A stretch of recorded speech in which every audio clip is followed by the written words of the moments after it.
Hello, I'm Cody, and welcome to Session 8 of this Pillars of Eternity 2 Deadfire turn-based Triple Crown attempt. Last time we finished up a load of bounties. We recruited Pelagina. We had Shokti unload some souls from her lantern, and we helped negotiate with the Vylian Trading Company so that some Hoana could keep their island. This time we won't be having as long of a session, as I have started late and won't have time for it. But we'll see what we can get done. Let's see what Flaun Iletta wants of us. She seemed to have something she wanted to talk to us about. Come to watch us work? It's not as exciting when we're running through calculations. What you working on here? Glad you ask, Amika. Very glad. We are very excited about the work here, and we are always looking for volunteers. We've catalogued a number of interesting properties unique to Luminous Adra, but there are some very specific qualities we are investigating. Qualities that a Watcher happens to be uniquely suited to exploring. You're just what we're missing.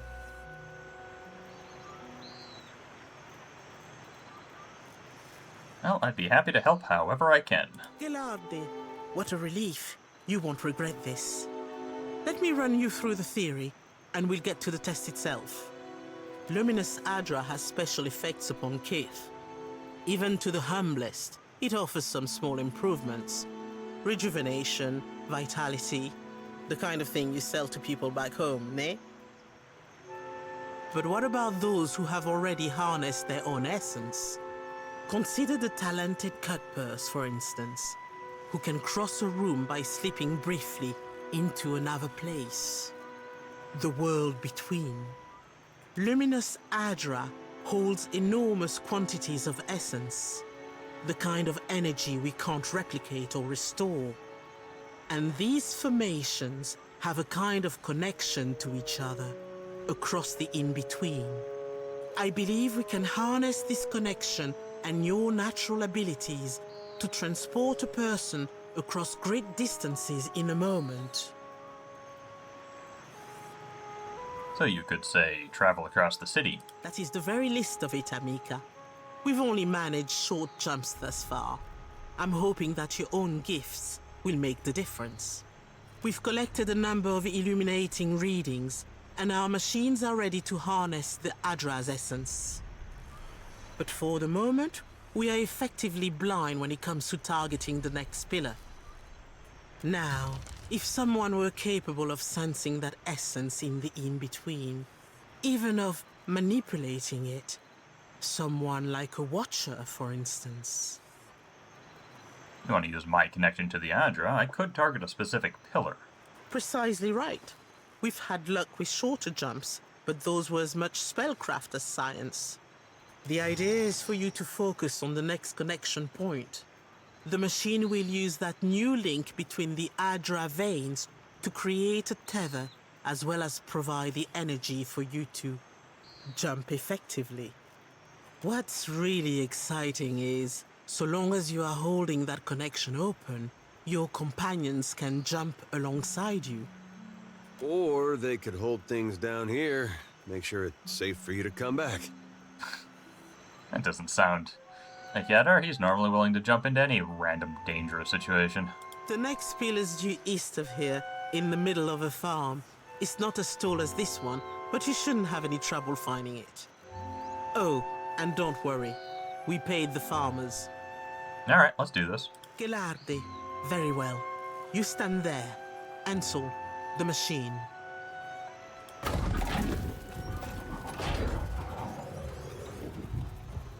All right, Watcher.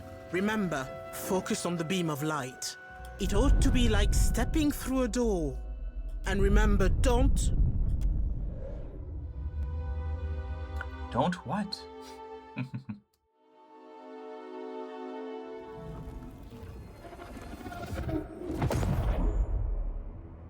Can't say this is what I imagined hell would look like.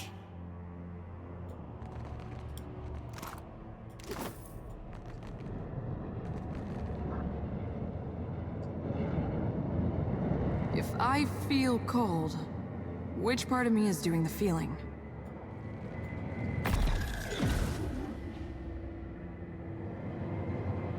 A storm blight?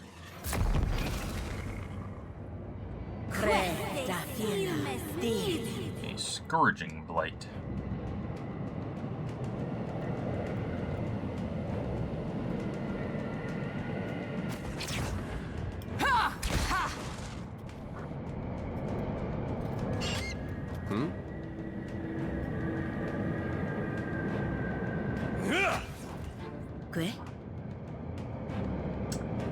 Sure that this is, I think, the first battle she's been in. I'll make sure she's set up sensibly. Nice. Well, the first battle since she got to level, since I leveled her up past 1 anyways. Every moment I forget. Oh, merciful gods. Not sure who's saying that. Akira, a wave the size of a mountain. We have to go. Can't. No, please. Oh, that's a shame. Maybe we can save this Orlin that's hiding.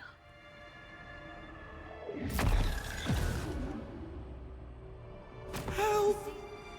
Coming. Battle's not starting for some reason. Oh, no, he's gone down. Maybe if I'd been faster. What do you need? Death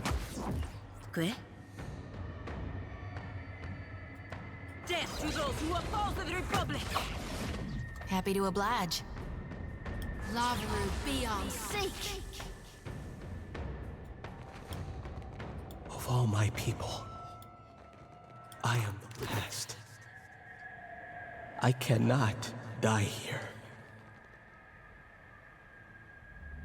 Of course. Chunks of the unnatural architecture have been torn from their roots, hanging still in the void. Look there. Well, it's a spirit residue if I ever end up... City of the Greylands. Someone's They will remember my name. I beg you. So much chatter, I can't tell who's saying what or what they're saying. I'll just wait for them to come to me.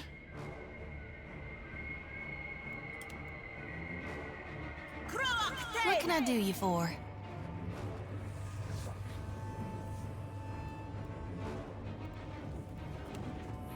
Moeth Ixie on.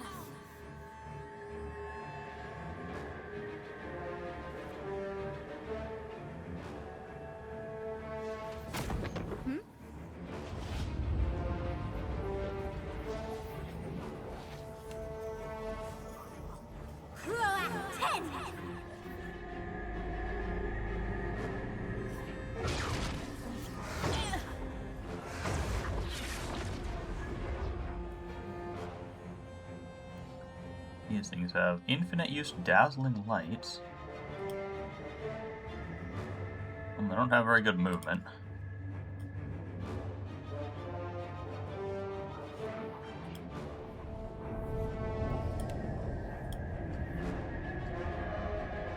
Okay, that's a biggie.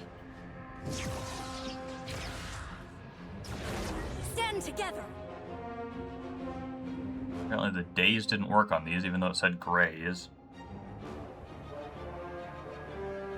Maybe dazzling lights don't daze? I just assumed they did. Oh, it teleported the wisps. I didn't think I should actually read what that does next time I have a wisp under my control, rather than just assuming it casts a weak daze as I did.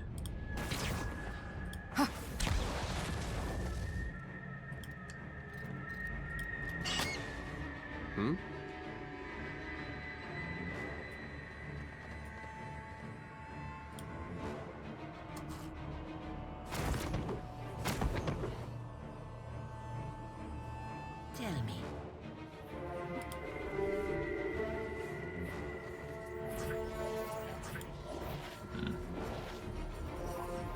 I'm here.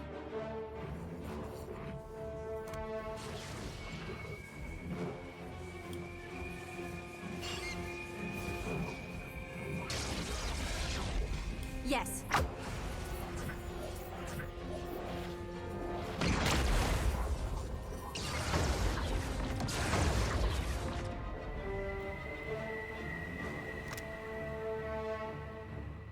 Faux AoE, interrupt, and a push. I don't know how they ended up teleporting in the middle of the Scourging Blights then. Maybe the Scourging Blights did something, or maybe I just wasn't paying enough attention. Okay, and they don't do any damage to Scourging Blights. Fantastic. Mm-hmm.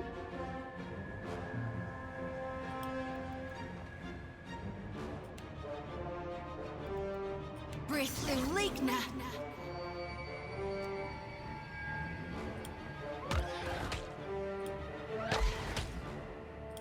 Not a good fight to be the first fight to experiment with the wisps. Really not the fight for them.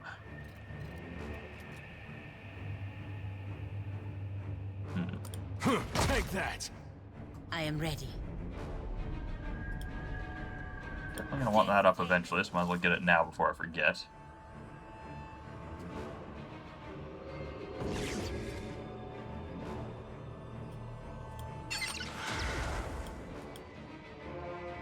What can I do you for? Okay, yeah, the Dazzling Light did seem to teleport it to the target, so that's interesting, at least. Good to know. I don't know why the description doesn't mention that. Seems like useful information. Breathe through leak now.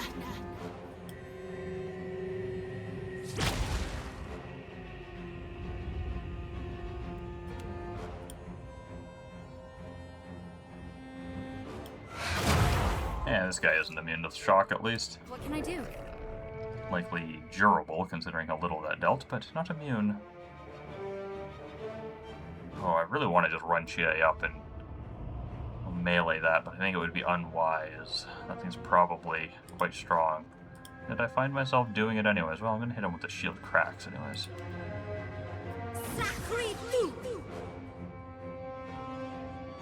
Worms hit so that they can extend the duration. Excellent.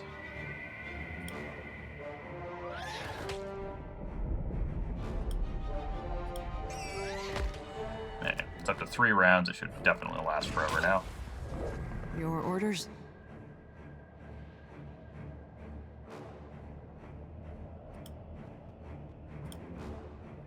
For the homeland! Might as well be hitting the water.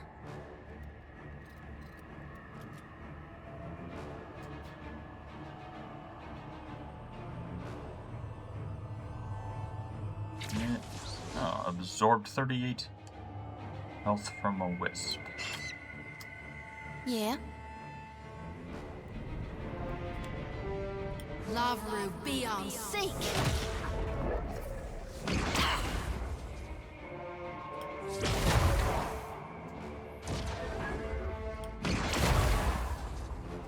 Good.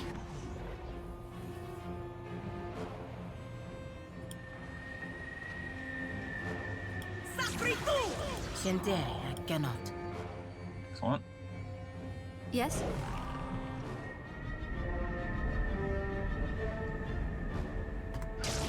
As you wish.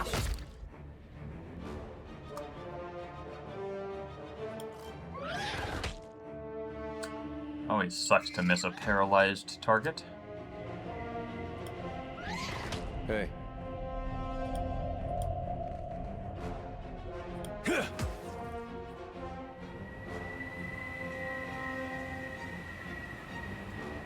Speak freely. You see that, Ishi? No one noticed that, right?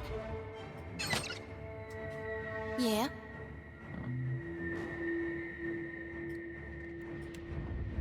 Kill these. Exceed I'm gonna get rid of these Scourging Blights as well. I've been ignoring them. What can I do?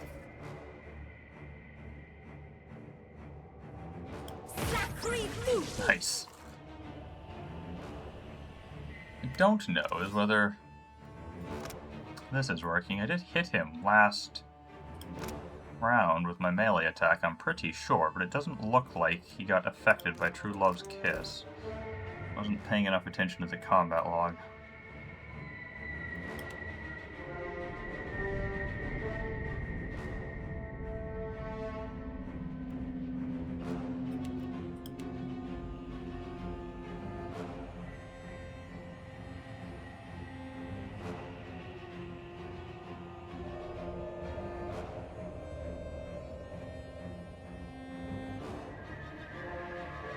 Apparently this doesn't actually filter by character like I thought it would. I'd hoped clicking on her would just show Chie's effects, but it's not. It's showing everybody.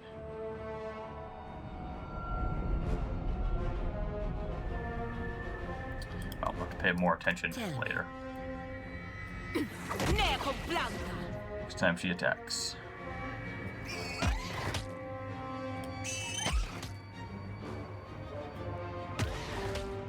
What do you need? This thing isn't doing the job. I'm listening. What? Ashiza, strike!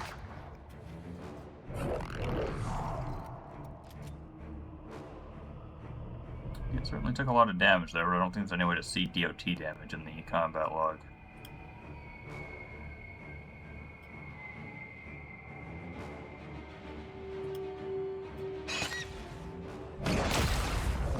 I am ready.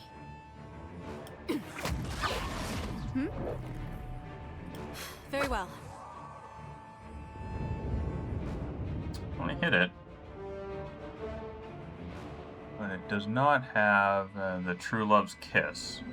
Did I misread how this works or something? Grants True Love's Kiss. Attacks when scoring a hit with an attack, 12 raw damage per round until Oh, stealth attacks cause it. Well. Complained before about that. I really don't like when the actual mechanical stuff is like everything mechanical should be in this chunk where after it says effects. This is flavor text to me, and I often ignore it when trying to analyze an item. That's annoying. That's a lot less useful than I had thought. I don't actually have much of a use for that weapon on her at all, then. Oh well. It's still an exceptional dagger, which is better than the fine rapier presumably she was using, although she does have a lower chance to hit with it.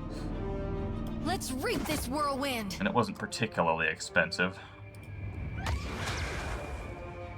Plus I could give it to Edar. In theory, he will someday be using stealth abilities in combat.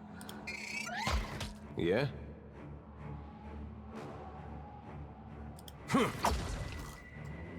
Your orders?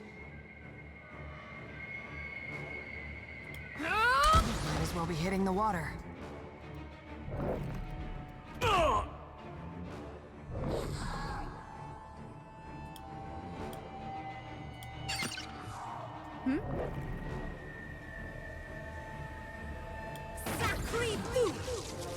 Happy to oblige.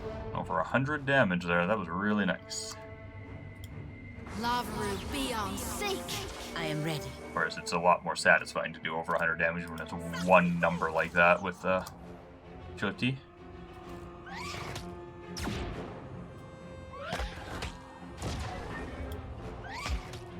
Yeah? You were saying?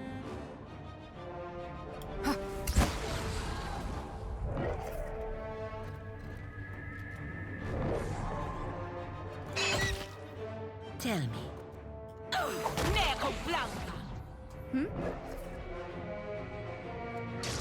As you wish.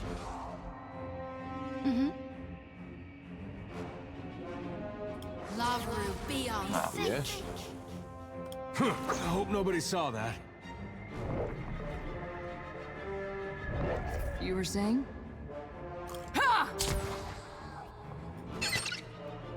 What can I do? Oh, do it. A wall formed from tessellating blocks of bismuth rises before you. And from out of that wall juts a face at least 3 Aumaua high. Its mouth hangs open in a silent shout, eyes wide. A damp, frigid wind screams between the rocks. It carries whispers in its wake and chills you to your core. What have we here?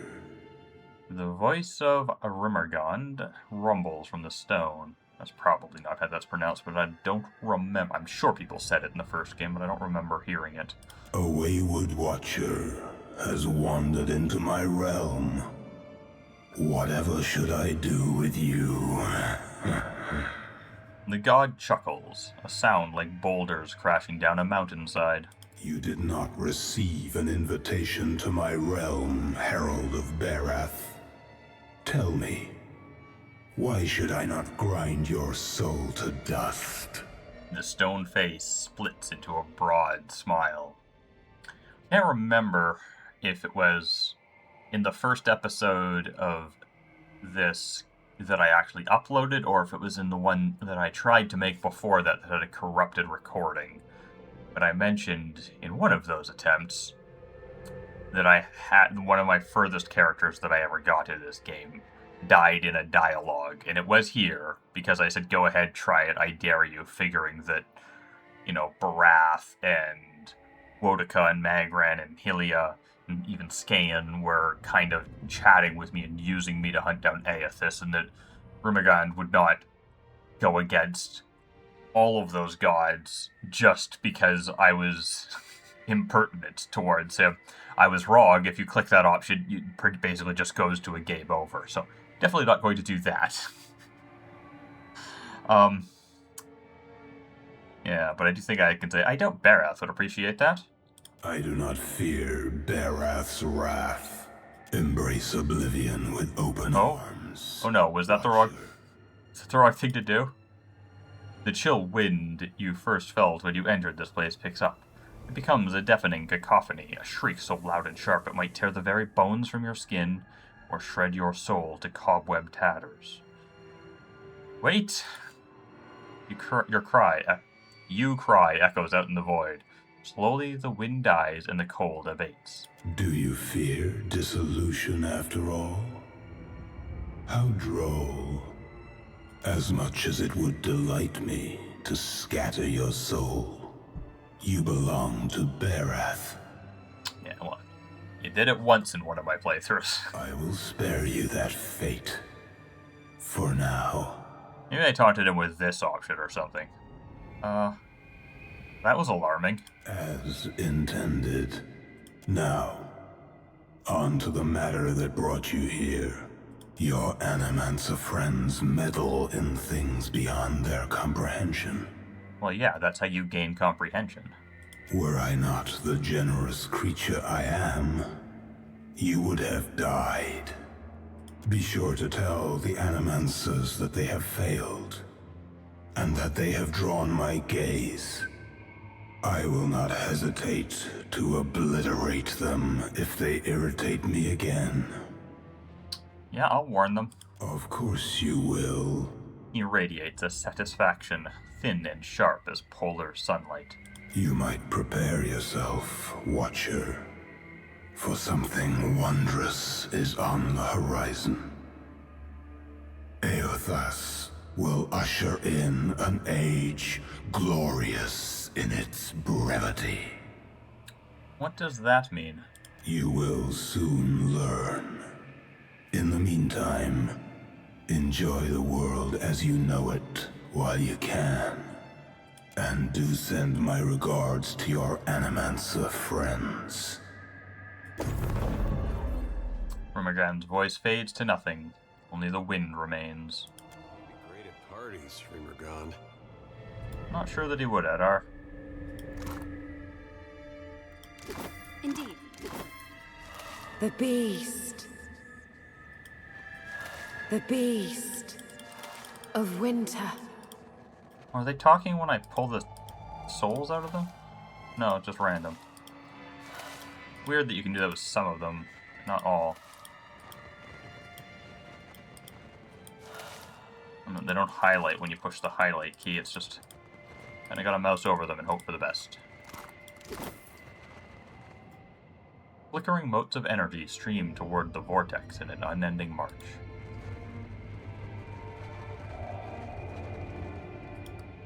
She te kasi bizu, ye ke tigewu tikiki.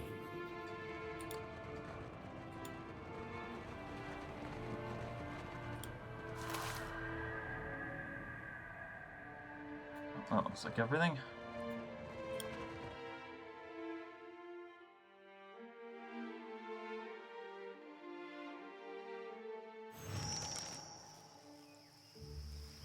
Watcher, can you hear me?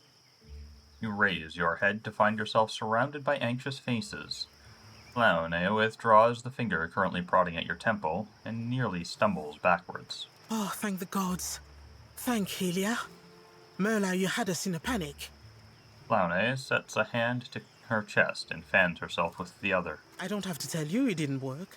The current spiked and you went completely still, breathing but nothing else. We sent for the physician. Myself, I was about to try throwing some water in your face. What happened? Did you feel any pain? Do you remember anything? Rumergan sends his regards. You had some kind of vision? A near-death experience? With your safety assured, Flaune's sympathetic expression quickly cedes to professional curiosity. No, I mean, I literally went to the Beyond and spoke to Rumergand. What was it like? Cold and weird is pretty descriptive of it. While you speak, one of the researchers prods you gently with a copper rod. You hear the device in his hand give a high, piercing whine. Well, now what? Sientere, Watcher, truly.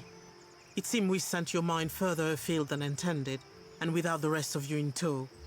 Not entirely outside our predictions, but not the result we wanted. We have stipend for volunteers. You're welcome to the sum of it. I hope it goes some way toward earning your forgiveness. You don't need my forgiveness. I volunteered. I knew it was dangerous. Just as I hope this hasn't put you off helping us. We just have to adjust the current, give you a chance to control your flight, for want of a better word. We're all very glad you're in one piece. We'll have a look at the machines, figure out what went wrong.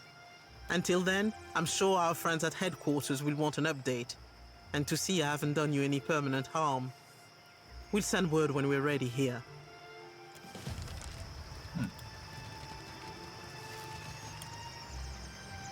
A steady, white-haired elf frowns down at a table covered in coiled copper wires and glimmering shards of Audra. Her gloved hands smooth her well-tailored Vilean coat as she mumbles under her breath. Apparently absorbed in her work, the Animancer doesn't acknowledge your presence. Excuse me. The woman spins on you, blinking rapidly behind a pair of brass-rimmed spectacles. Her bright carmine eyes and paper-white skin mark her as one of the Glamfelin. Hello, my apologies. I didn't see you there. Her Idiran bears a clear, crisp, but difficult-to-place accent. The pale elf examines you warily. Unease clear in the set of her shoulders. It's odd that this is not an interactable word that I can learn about, because I don't remember learning what a Glamfelin is. You alright? I am fine. Is there some reason I shouldn't be? One of her pale eyebrows arches. She tugs at her gloves and looks away from you. Calm settles about her like a burial shroud. Which is not to say I do not appreciate your concern. I do. She settles her spectacles on her nose. As she does so, you notice her hands shaking. I, like the other scholars here, am engaged in the study of the soul sciences. Was there something you needed, or may I return to my studies? Her thin lips settle into a crooked smile. As she speaks, a drop of blood rolls out of the elf's nose and drips onto her lips. She pulls a handkerchief from her coat pocket and wipes away the blood without a word. You're bleeding. Indeed. I apologize if you find the sight of blood unsettling. Though, from your appearance, I would expect you to be well acquainted with it. In any case, why are you here?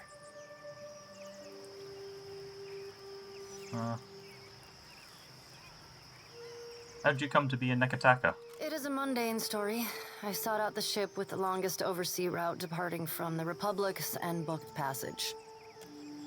Though her words are flat and her voice affectless, Edwin is not calm. She shifts her weight from foot to foot and looks anywhere but at your face. She has the restless, nervous air of a horse about to bolt. I had intended to perform a handful of experiments regarding the nature of souls that could only be done safely at sea. What kind of experiments can only be performed on a boat? The sensitive kind. She brushes your question aside with a wave of her hand. My experiments were successful, and the ship eventually reached its destination. The rest is inconsequential.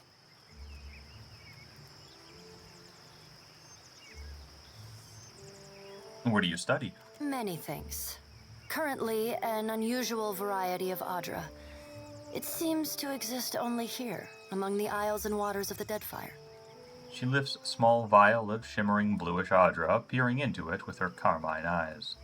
There's a strange, almost melancholy beauty to the substance. I believe there is more to it than others know. Your accent isn't Violian. Why you dress like one? Just a bit of culture I've picked up along the way. Her clothing is spotless and well-tailored in the old Violian style, replete with lace, velvet, and brocade. I admire their tailoring tradition immensely. It's much grander than clothing one finds in The White That Wends. As she straightens the cuff of her jerkin, a small look of satisfaction flits across her face. It's marvelous. Who's your tailor? I am, of course. She puts her hand on her hips and straightens her back. Ooh, you're an animancer and a seamstress. A curious mind is an agile mind. Besides, the two practices are more alike than one might think. I suppose they do. Both require careful hands and an obsessive attention to detail. Care and patience, yes. It is gratifying to be understood. She brushes a speck of dust from the front of her coat and gives you a lopsided smile. Any interest in getting out of this tower for some field study? She blinks at your offer, then puts a finger to her lips, clearly considering her next words. I think, perhaps, that I would be grateful for the opportunity.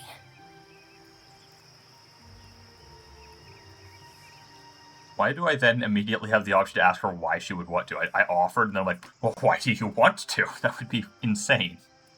Sure, why not? You're welcome to come along. Truly? She blinks, her mouth hanging half open. I just know we're gonna be the best of friends. Shoti thrusts out her hand to enthusiastically shake Edwin's. Thaklat, traveler. I am grateful. An Orjoma expression of gratitude. She clasps your hand in hers and pumps it quickly, then releases. After a quick pat-down of the various pockets sewn into her coat, Edwin nods sharply and rests a hand on the hilt of her rapier. I have all that I need. We may depart at your leisure. Her lips curl into a coy smile, and she says no more. Be a cipher or rogue. A cipher or a rogue. Well, let's look at this.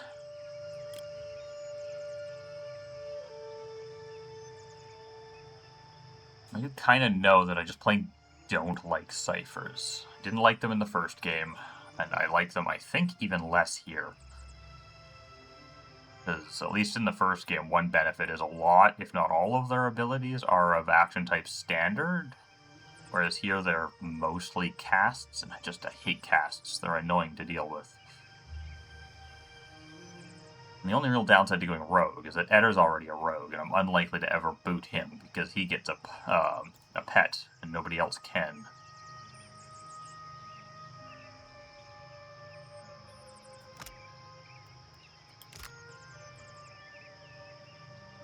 There's definitely some good cipher abilities, but so annoying to use. I'm just going to make her a pure rogue.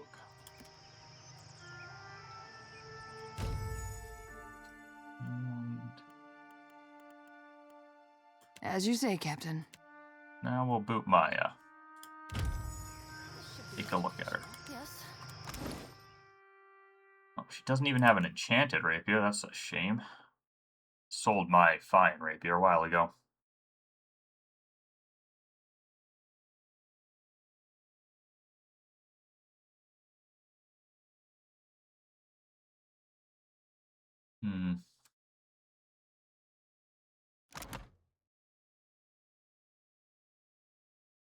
I'm surprised her metaphysics isn't higher, though I guess it would have been if I'd chosen Cipher, probably.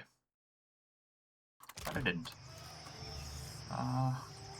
As you There wish. was that bow for sale in the Port Mage that gave a bonus based on, I think it was metaphysics. Might have been something else, though. I think it'd be interesting to maybe build her around that bow. But to do that, I need to buy it first, because I don't remember for sure what skill it was. So I'll need to leave her at level 1 and head back to Port Mage for that. I think I have enough money for it. Deadfire's so different than what I'm used to. Well, it must be for you, too. Ah, quite different. Even I am not accustomed to this much sailing. They seem to hold the godlike in high regard. You ever think about staying? The dukes have liberated me from the burden of making that choice, Adair. No, Pelagina, you always have the choice to just not do what the dukes say.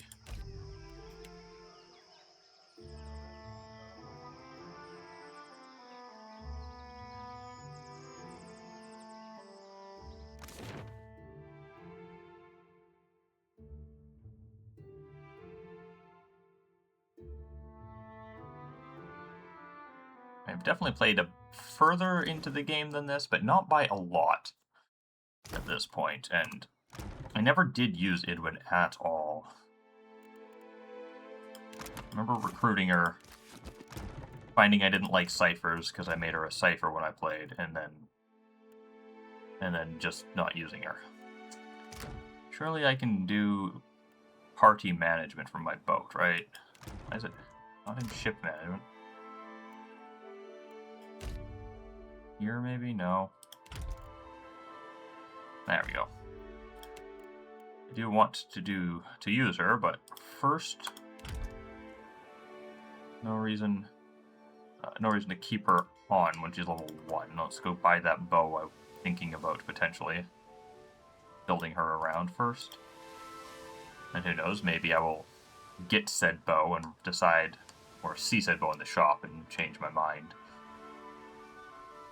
I've also got the dagger that I just realized doesn't work the way I thought it did, which means I'm not going to want it on Chie for long. I'll want to find her... I mean, I could take Edar's sword from him. It gives plus deflection, which is largely what I want for Chie, and give him the dagger. He has stealth abilities, which might just activate it occasionally.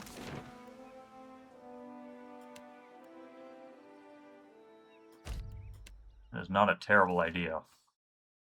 I don't have proficiency in swords, but the modal for that, I think, is something I just never use on Edar anyways. So I'm sure I would never use it on Chie. What does it do again? Yeah, lowers your deflection to gain more penetration. There's definitely circumstances... Wonder if Wangleth's still in a mood. Fresh fish! There's definitely circumstances where I should use that modal, but I never think to. I could have sworn I stole from these boxes. Does loot in these things respawn? Your orders?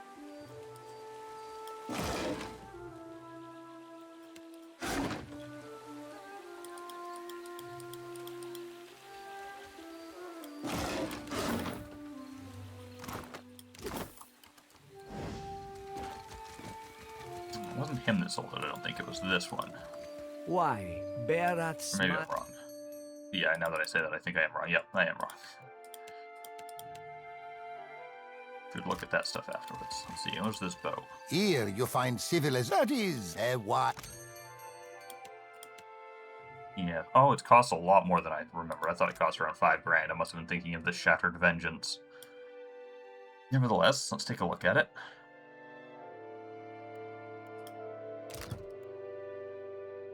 Okay, so it's exceptional, unfit for melee, that's fine. It is a hunting bow. Critical hits transfer experimental soul energy to the target, morphing them into a sentient creature when the target dies. Right, and then you can do... Creature now is twice as long, or creature are now always allies. I would definitely do that one if I got this, because why would I ever want them to morph into enemies? That sounds like a terrible idea. Then I can get bonus damage as burn that increases with metaphysics, or as shock that increases. Yeah, okay. It is metaphysics, so that's good to know. Kind of like to be able to buy it before leveling her up, though, because then I could, like, try and ascertain how much it changes with the skill. Right now it just says +5, and... yeah, I don't have anything I can sell to get a better idea here. Not substantial. I mean, I could sell the Superb Maze. That gives me a decent chunk of the way there.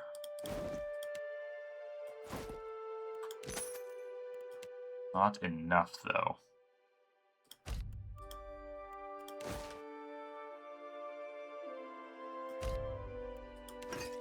That's a decent chunk of change there.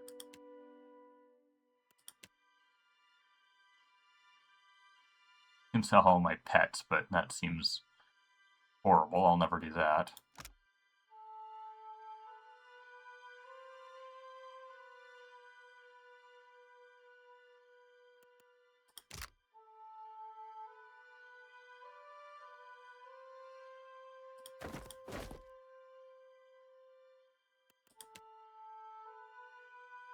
Oh, got a lot of that. Don't need 60 of it. Some change, but not enough. Nowhere near enough. No, I'm definitely gonna have to make some money first. Alright, that's only that. Yeah. Could sell some unique things, but I don't like selling unique things.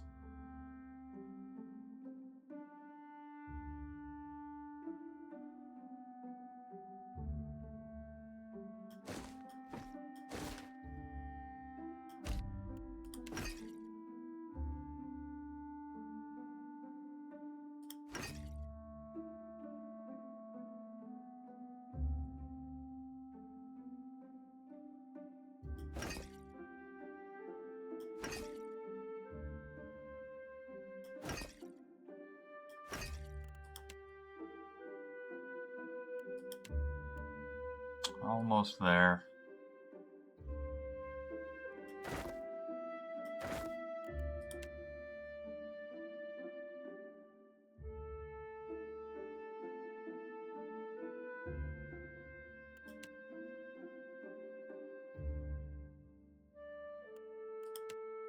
Oh yeah, got some junk here I don't need. I'll do it. And I've continued to forget to equip these. I'll do that now while I'm thinking about it.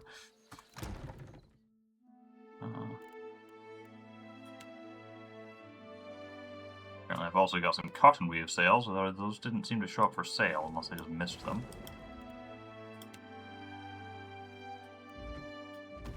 Oh. Did I just miss those? Can I sell those? Oh yes, I can. I didn't notice them because they blended in, I guess, with the various colors. I don't really want to unequip her. It's an annoying situation where I don't want to unequip her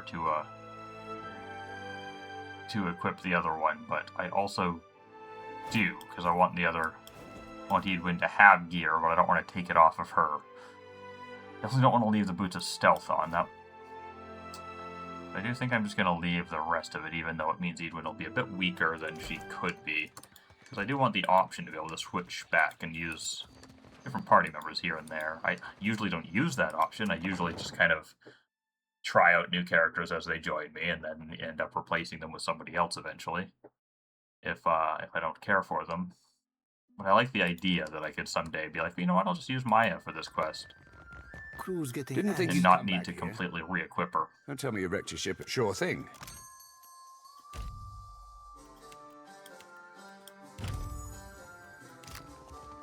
Maybe we cut them loose.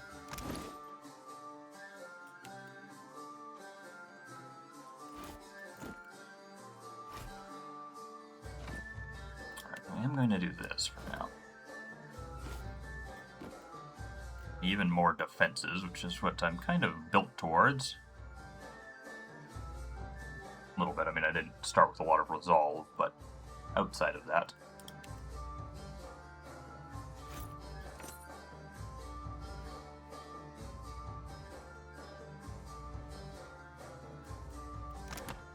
Leaving anytime soon. Well, her armor isn't anything special, so I don't... Always be aware. Armor is just a Viling Frog Cloak, and this is just... Let's see. It would just be plus 5%, or 5%, so I'll get to see that. I wish I could afford it before even leveling her, but...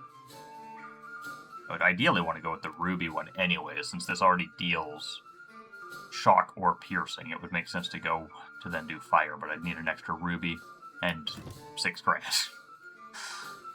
It's 5%. Hopefully it updates. My worry is that the enchanting menu shows it unmodified, so it'll be hard to tell how much each point of metaphysics does on it, and I'm curious.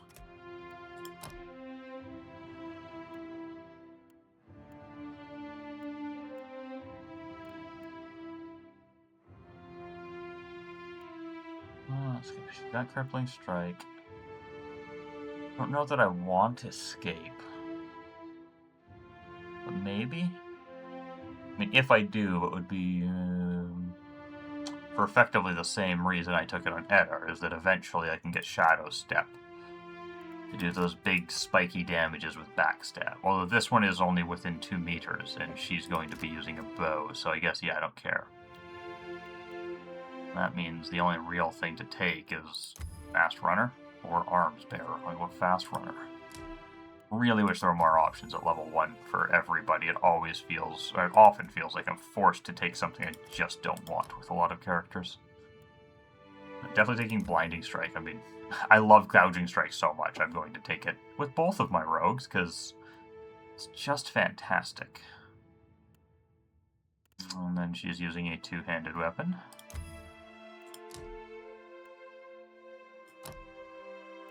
More Metaphysics.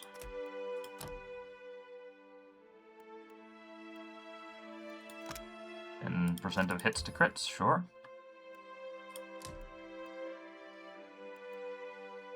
It's a hunting bow? What is this one? Lose accuracy for speed. Oh, she will almost certainly never use that unless it, like, fires 2 per round, which I highly doubt it will, but I'll still take it.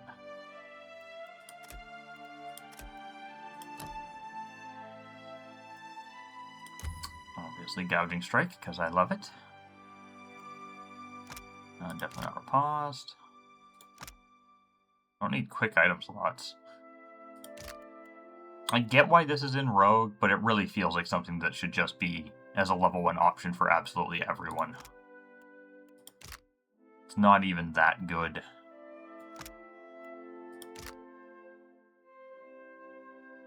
Now the question is really, do I... Like, in theory, I should get one of these. If I ever use Crippling Strike, I'll definitely want one of these. But realistically, I don't care about Crippling Strike because I'm going to always want to spend my Guile on Gouging Strike. Guess we just go for Bull's Will. What's our stats anyways? No Might or Con. Interesting.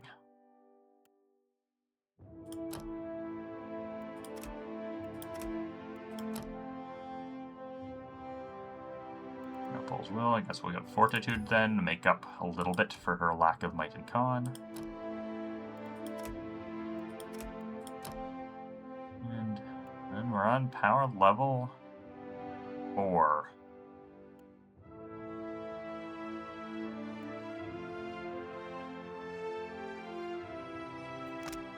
Well, that's really neat. I'm looking forward to getting that with Eddar. Not good for her, but 100% of incoming grazes converted to misses from attacks versus reflex. It's not terrible, but if it's already grazing, it's probably not a big deal. It'd be nice if this was just like misses are converted to grazes, hits are grazes are converted to misses, hits are converted to grazes, and crits are converted to hits. That'd be really cool. I don't even think it would be overpowered, but would be cool.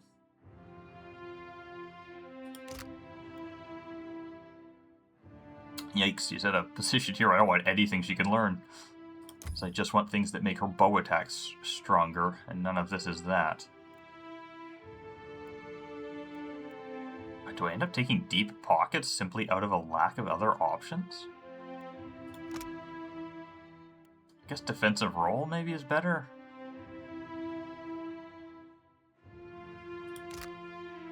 No, I guess I'll just take one of these, yeah.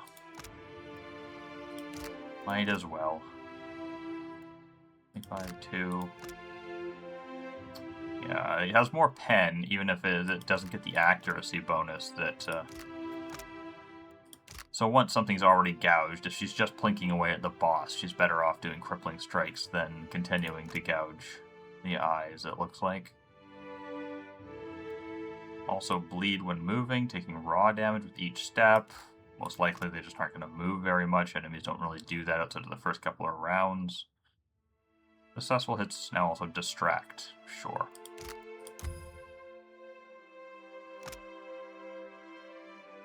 It's just, distract is just a slightly worse blinded, but, oh well.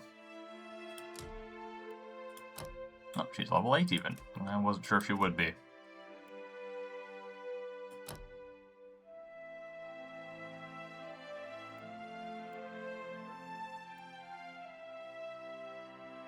Almost unfortunate, because I don't know what to take with her now.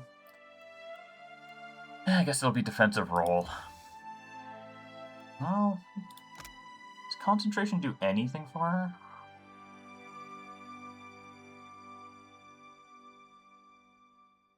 Like, I do think it like, she doesn't have any cast, but I do think preventing an interrupt will also prevent her from getting, like, knocked over by knockdown-like effects. So if people are hitting her with knockdown, maybe it's worth it. Defenses versus disengagement attacks is fine. It's not bad, but it's not exciting. Most of the time, she's just not going to be doing disengagement attack, or getting hit by those.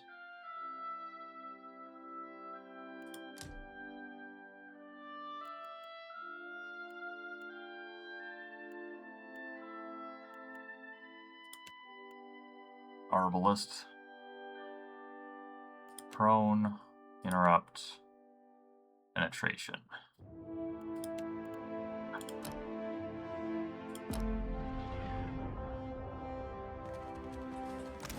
Still can't afford to do the upgrade, but does it tell me how much it changed? No. Increasing her metaphysics from 1 to 8 or 9, and this number did not change, so I guess that's annoying. I don't know how that'll work. Maybe when I actually learn it, the number will be updated. Or maybe it never tells you in that menu, and you just have to know that when you go into combat, the number is in fact better. Interesting to see if / when I have the resources to do that.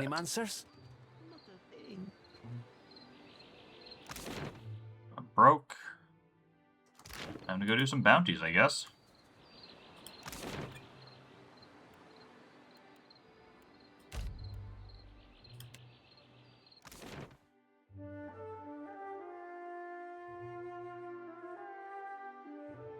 I was tempted to do, anything other than bounties this one, since all we did the last session was bounties. I was planning to try to find a different quest to do, but as I said at the start of the session, I just don't have as much time today, so I kind of want to do quick and easy things, and bounties are quick and easy things. I'm trying to remember which one of these was given by the lady in the Palace District, or whatever it's called, because she's the one that gives the harder things, and I want to avoid whichever one that was. I think she gave this one, the Flamewalker Vasily. It might have also... No, I don't think it was Veen. It's weird that it doesn't tell you who the quest giver is. I mean, I guess it tells me this is from the Violian Trading Company, so that is the person in the Violian Trade, just outside of the Violian Trading Company, I assume. Anya, oh, there, Anya. It's weird it doesn't tell me who the quest giver is when I don't actually read it. Master Wakoyo.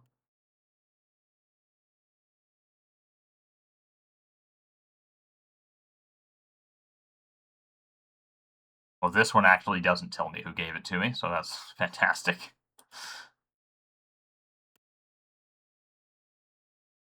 Either does this one. Or this one. It really kind of feels like that's just... It should have like a little bit of the UI dedicated to who gave the quest, but whatever.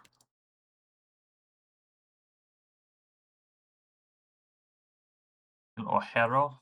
Where is he? East of Nekataka. That is quite far from me. Anybody closer? East of Nekataka? East of Nekataka. Northwest of Nekataka. In the wilderness. Wilderness of Crookspur Island, which is northwest of Nekataka. And this is the one I probably shouldn't do. Eastern Isles. Right. It's annoying.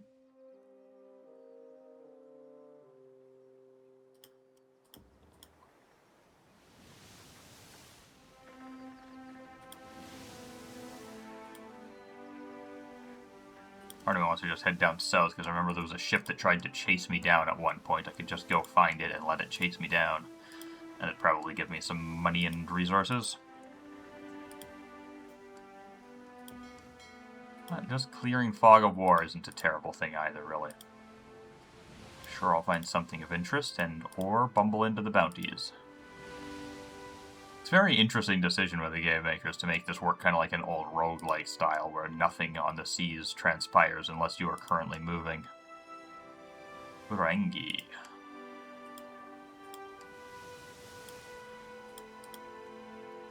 Chornu, that wasn't one of them.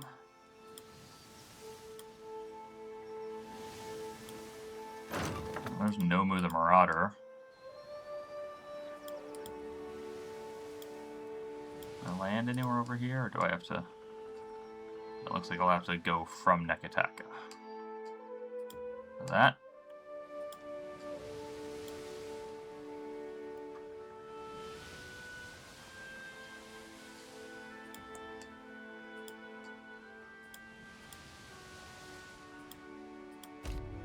You hear a knock at the door to your quarters. That's odd. You're not long at sea when Chitupek appears at your door, wiping away sweat with a rag. Begging your pardon, Captain. We've been at sea a while now, but you've not been in a state fit for speaking for most of it. The sailor glances over his shoulder and then back at you. If this crew is going to be taking your orders, you might want to make a proper introduction. Let everyone know what you're about. Okay, gather and address the crew. Chitupek calls the crew together on deck. A small group of sailors hang languidly from the rigging perch on crates and sit against the rails. Their eyes turn to you as you stride onto the deck.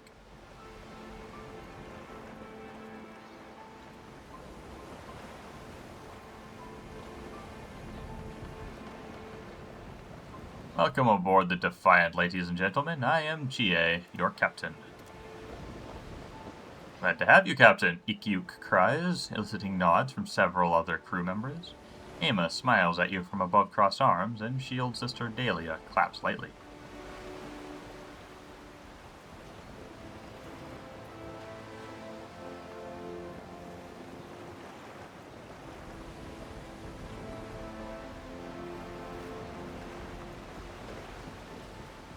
This ship isn't boards and sails, it's all of you. I'll give you everything I've got as captain, and I expect the same from you. Got +2 morale. Aye, Captain Ikyuk cheers, sparking chuckles. Chitupek claps, and the rest of the crew join in, smiling and nodding. Halligan nods at corners of her mouth, turning to a faint grin. Little Luca steps forward. Pardon me asking, Captain, but what exactly is the ship's mission in the Deadfire?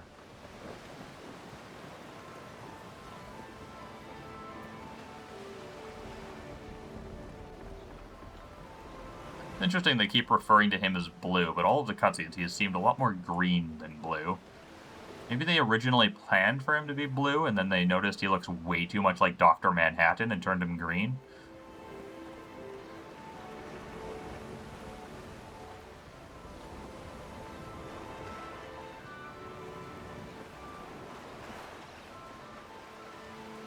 Aethys leaves a trail of destruction and despair in his wake. It's up to us to set things right. Oh, she didn't like that. She crosses her arms. I am not about to go against my god. It can't hurt to alleviate any suffering that inadvertently results from his mission. Shield Sister Dahlia whispers a prayer, but nods all the same. Chitupek steps forward. The good work done well, and coin fairly earned. Ikyuk cheers, and the other mates smile and nod. The crew split up, returning to their duties, as the ship, your ship, sails on, slicing through the bright blue waters of the Deadfire.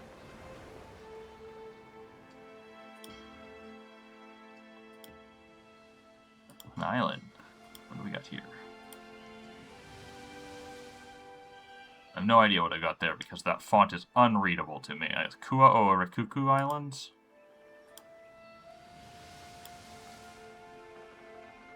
Anadir the Temperance, Kuaru, Old Battleground. They're chasing me. Doesn't look like it. A lot of fruit.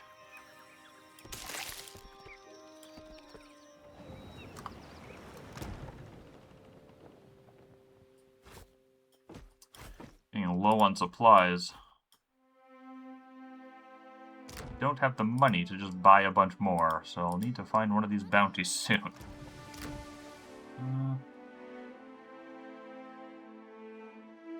Could try this Temptress, but the fact that nobody has mentioned it makes me worried it would be well outside of my capabilities at the moment. Here's some more supplies at least.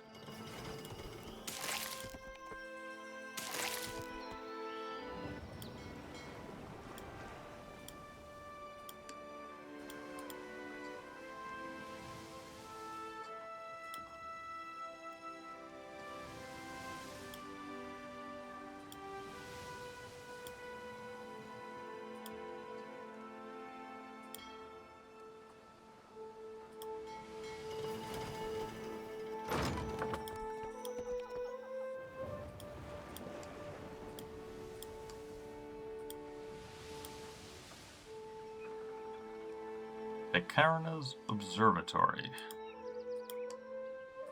Well, that'll be relevant, I'm sure, someday. Yeah. Dulf and Harungi. Were either of those people I'm searching for? Where Dulf is.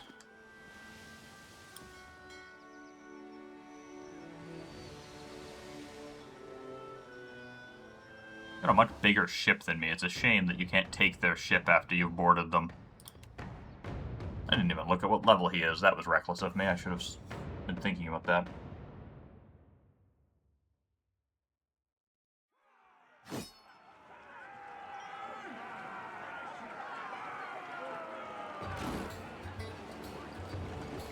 High enough level that only some of them are intimidated by my passive. Well, that's concerning.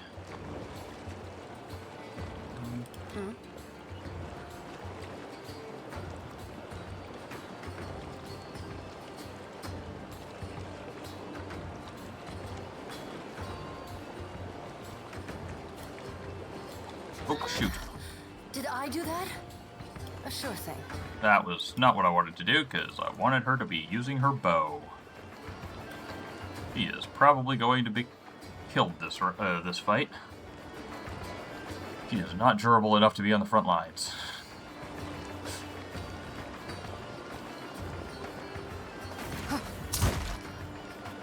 Good. Maya's here.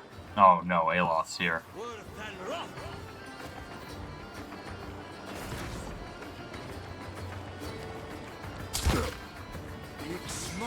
And Takeo, I imagine he's another one that would probably do a lot of friendly fire.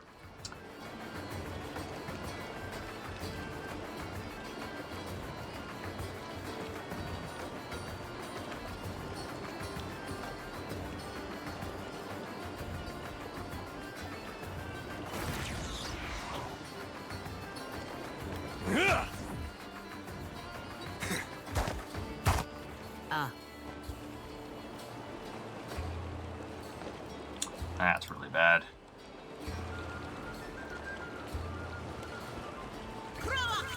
Yeah.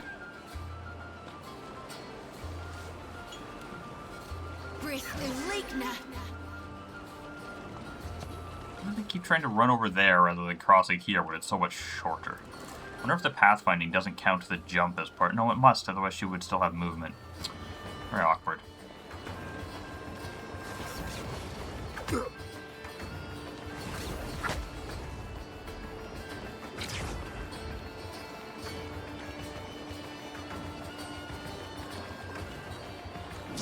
Very well used turn by that paladin. Is that you? Take, who's also going to go down, but that's unsurprising. He always does. Do this first.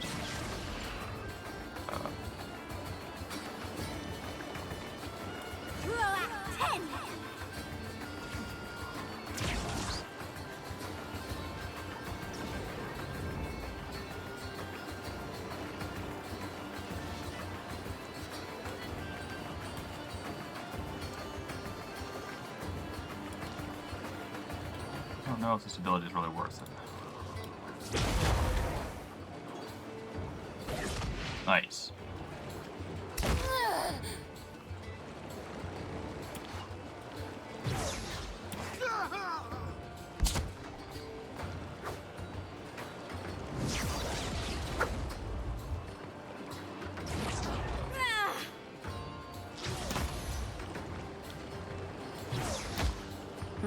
Oof, did not think she was getting another turn.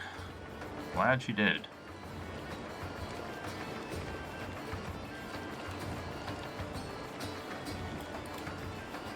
Great.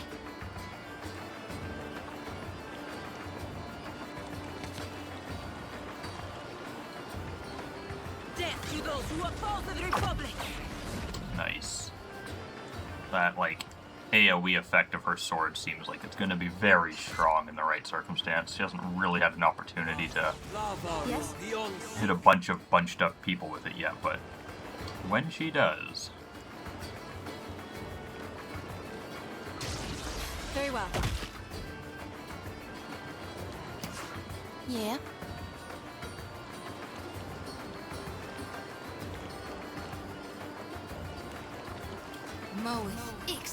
What do you need?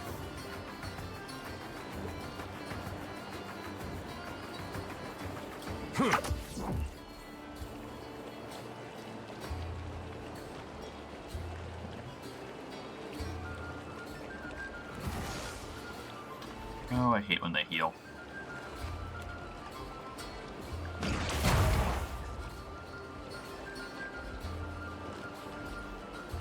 Yeah, these summons don't seem great either. I'm kind of glad I didn't take these with Chia. They certainly don't seem any better than the worms, despite being a higher level. Like, they have that knockdown effect, but it doesn't stun or anything, which would be what it would need to really be worthwhile.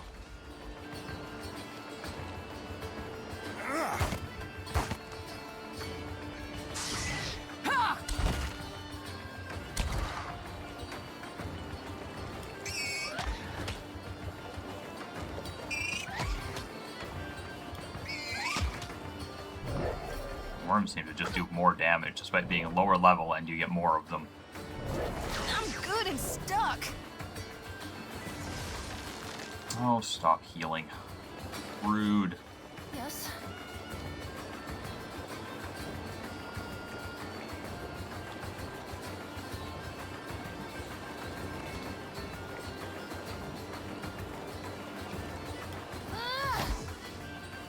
Excellent.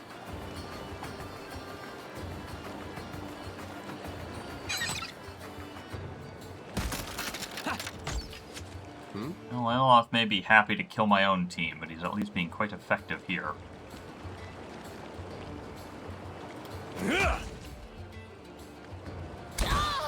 Oof. They get.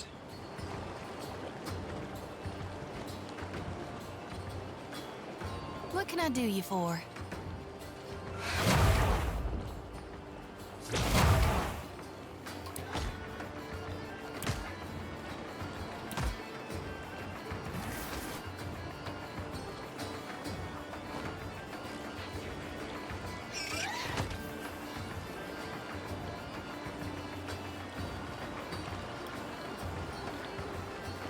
Happen.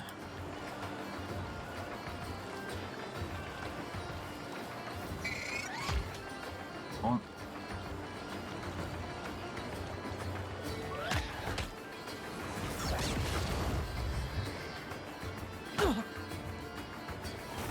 I'm here.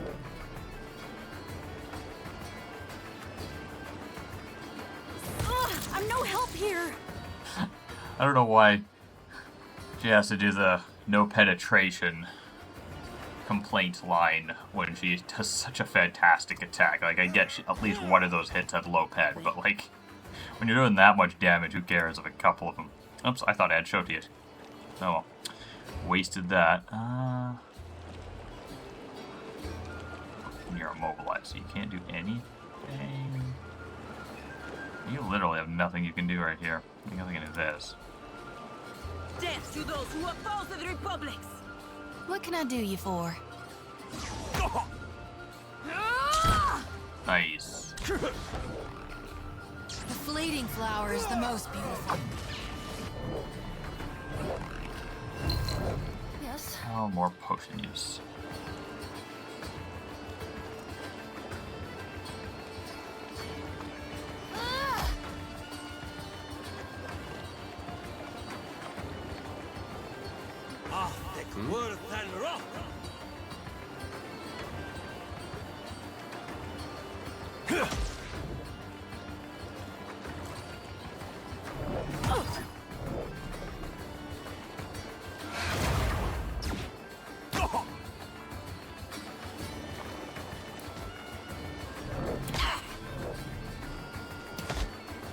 What can I do?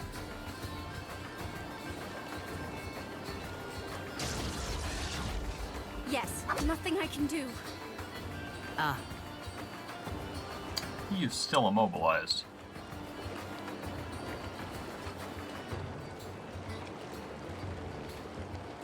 Oh, also paralyzed out of those two.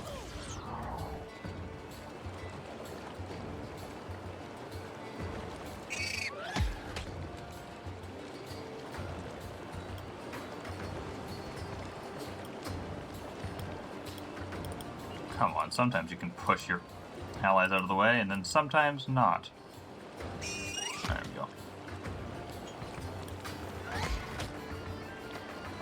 go. About taxed to my limit. Happy to oblige.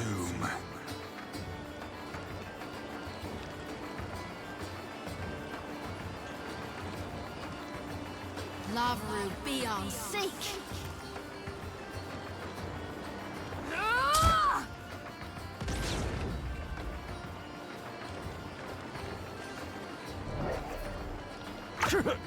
Kind of surprised that rolling flame just rolled right on past. I thought it would bounce off the edge of that. Yes.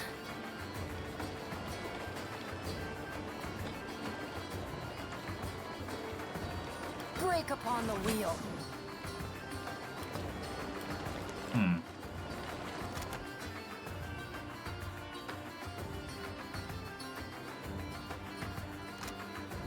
Alright, this is only afflictions now. I'd forgotten. Oh, I didn't know it going up with power level. That's cool too. In the first game, you can sneak attack things that have been knocked down, so I was trying to do that.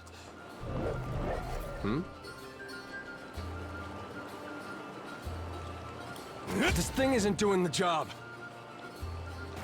I guess that means you can't sneak attack things that are flanked either. I'd just been assuming I was getting sneak attacks anytime things were flanked with Edar, but I haven't been paying close enough attention.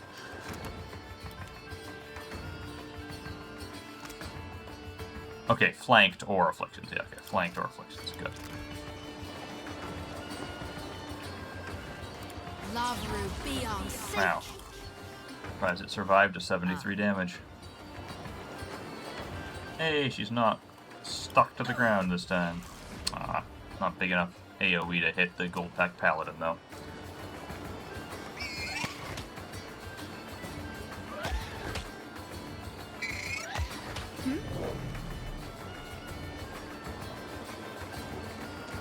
That's no use.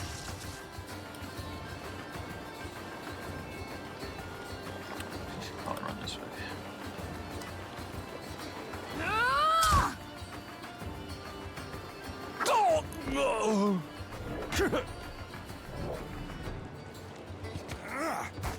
How nice of Seraphim to come forward. A lot of the times in these ship battles, it seems like if people near the ones on this side of the boat die, they just decide to stand there and not do anything for the rest of the fight.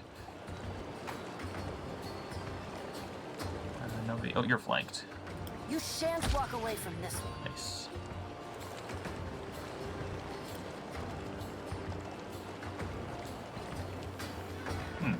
Does not say I got a sneak attack though. Am I missing more things? Does sneak attack now not work with ranged weapons? Weapon against targets by flanked, bodied, affliction. Well, it doesn't say anything about not working with ranged weapons, but it did give me a sneak attack there. And it killed him anyway, so it doesn't matter, but like... why not? Maybe it doesn't advertise when you get a sneak attack the way it did in the first game. Been using Eder so much more as a tanky type that I haven't really been paying a lot of attention to his damage, so I hadn't noticed what does or doesn't do sneak attacks with him.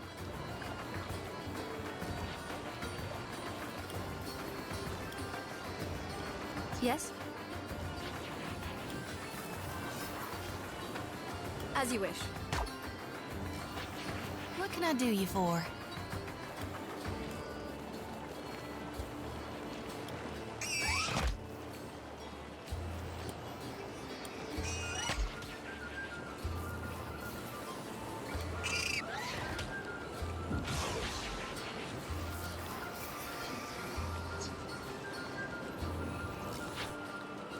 Paladins seem a glitchy AI. Sometimes they just don't do anything.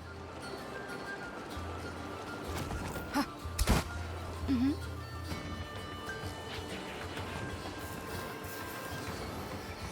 Moe, Ixie, honor. Sigmas me too. I am ready. Sacritu!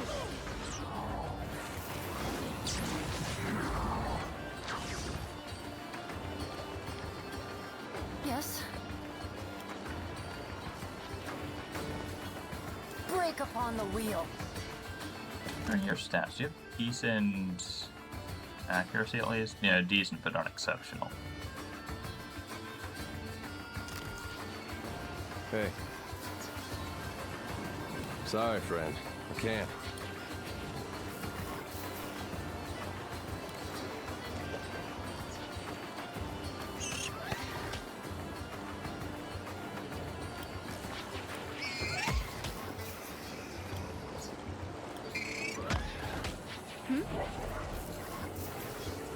I suppose it can't be helped.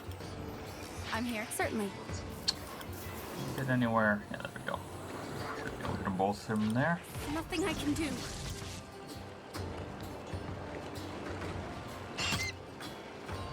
What do you need?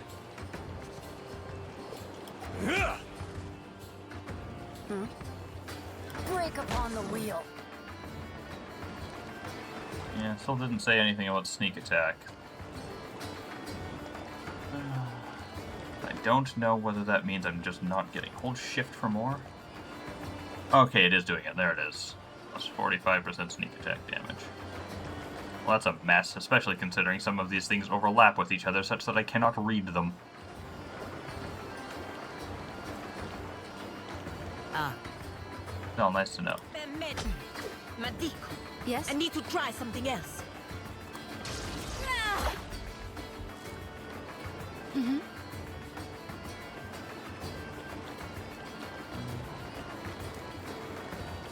Lavaru, be on seek.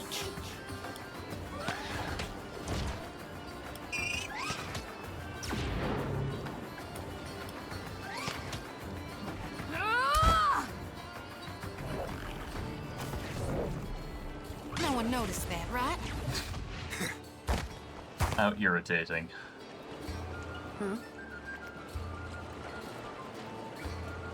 Taste blood. What can I do you for? Moe, What do you need? honor. That must have hurt. Sigmas me too. I'm here. Oh wow, unique items. Wasn't expecting that.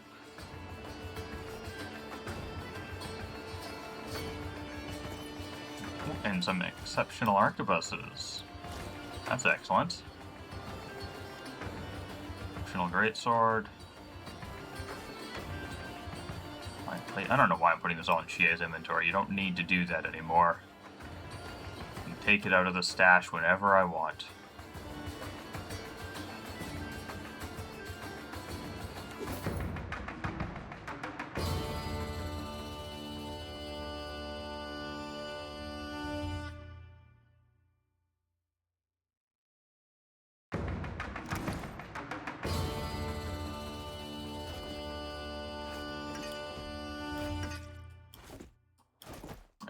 That. Oh, there. While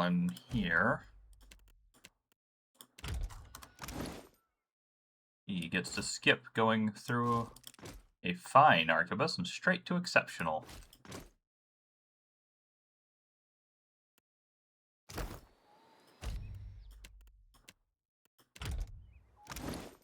Alright, so what's this rod?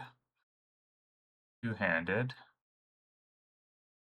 Range attack. Wait, what? This was on. Did Takehi just permanently die in that fight? Takehi just permanently died in that fight. Wow, I did not notice. Oh, was he injured? I didn't notice? No, I rested.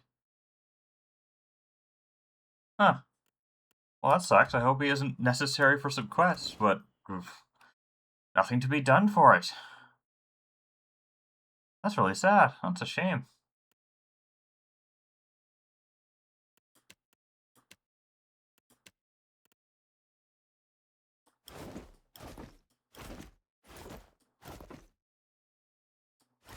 Ah. Yeah, that is a shame. And I didn't particularly care for him, but that is unfortunate. Nice. That looks good on her. Guess we'll move that bouncy attack rod to her. Kinda goes well with the Whispers of the Endless Past. She gets AoE with that and bouncing attacks with that. Oh my god, how did all this junk end up on these characters' inventories? I did not intend for that. I meant to put some of it on Chie's, but then I clicked the collect all, and I didn't manually select back to the whatchamacallit, the stash inventory. I always assume the collect all will automatically put things in the stash. It just feels like that's how that should work to me, but it doesn't. Then again, I mean, it doesn't feel like the party inventory is a thing that should exist to me, so. Since it does virtually nothing when you can pull out of the stash at any time. You're going to want a two-hander for your melee option. So you've gotten two-handed proficiencies.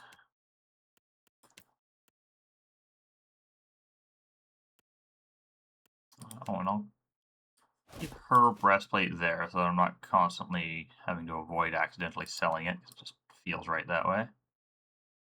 Oh, yeah, I was doing that with her as well, with her vestments have gone. No, it doesn't matter, but it's just something I like to do. Do this exceptional wand for when and if you go to ranged.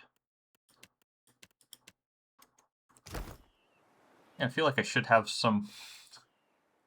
I somehow feel like I should have more to say over Takehu dying, but the fact that I didn't notice it happened initially just kind of pulls the wind out of my sails on that. I'm very befuddled.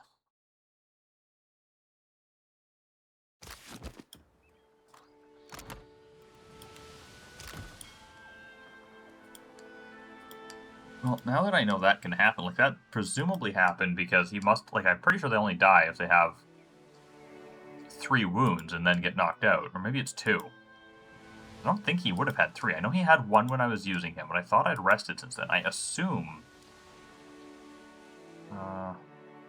Rockstomper Rodol, that's not one of my things, is it? No, I'm thinking Rodolph again.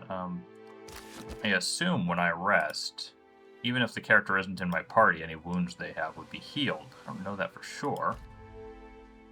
Also, that... So, like, did you... You got knocked out. Did you get a wound from getting knocked out? I don't even know how to tell from here. I need the regular UI where it shows me their buffs and debuffs. I hate this ship UI.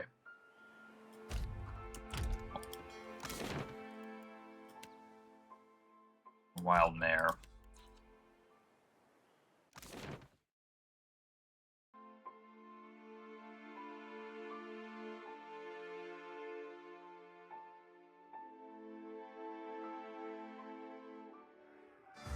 He did not get an injury. Oh, Pelagina gained a level.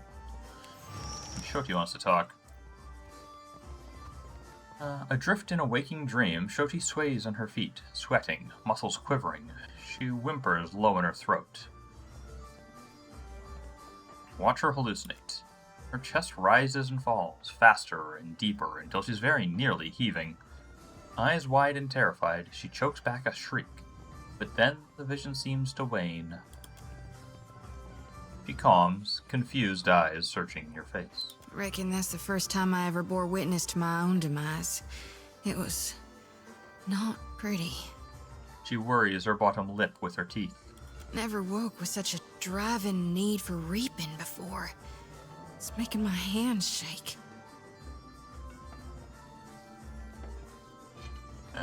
That's horrifying. It'd be interesting if we had the option to acknowledge that we just lost a party member and she could reap their soul. That would be neat. Did the cleansing not work? It did for a while, but then it wore off. All this essence I've gathered.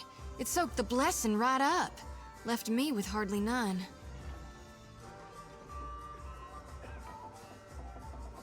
You're losing your light to the darkness. Rekindle it by helping the living. She sucks in a deep breath. You sound like my high priestess Samhain. She never shuts up about the living, when she ought to worry more about the dead. Seems the more souls I gather, the better I see Gaun's will. And the less I get a wink of sleep. And perhaps you should release the souls you're holding. Well, sure, I mean to. Eventually. A shadow of a smile shades her lips. Us Gaunites, we're supposed to shepherd lost souls, not just gather them. The harvesting's only the first part. If I were to dump the souls, it might make me dream less, like before. Or, darn it, who knows? Maybe it'd just make it all worse. Either way, I've got to find my purpose. She turns her face away, bottom lip trembling. Slowly, her fingers reach for the hem of your shirt. She rubs the pads of her fingers over it, holding you in the lightest of touches.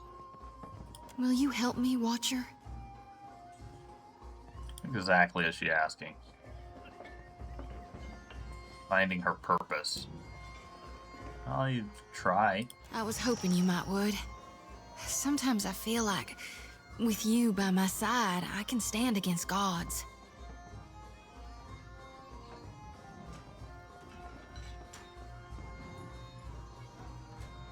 What if you gave the souls to the animators? They've made gains in reproducing the cycle of rebirth. Put my flock into the hands of experimenters? How can we trust they'd be successful? Or hell, even to be well-meaning in their intent? Just the thought's making my shoulders twitch. You sure about this?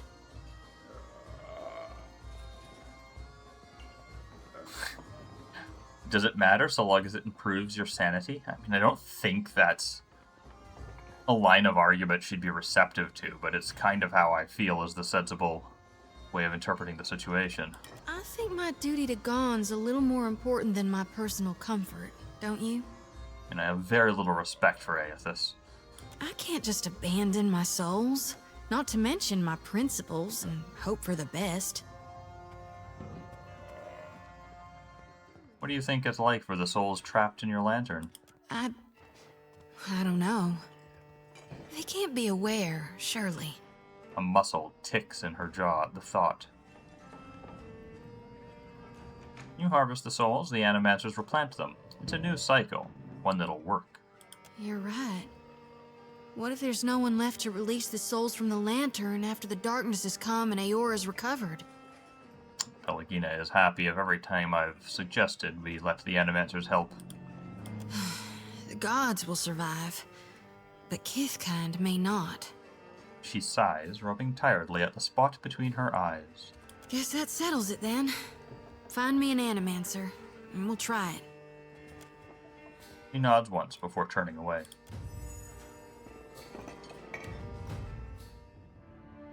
Okay. Right, I was just gonna basically put one even flat point and everything passive for her, and then just mechanic, sleight of hand, and stealth for the actives, just so that she gives party assists on the things I care about. I don't really remember what I was leveling up here. I have a terrible memory.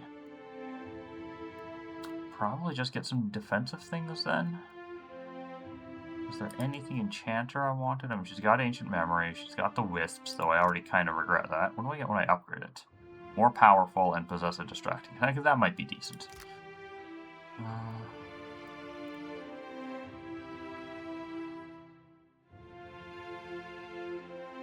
I'll get level 10, she'll get new options, so she'll definitely want to get... She'll probably want to get that. And now I guess we just grab, one of the defensive things. Is there a better one, though?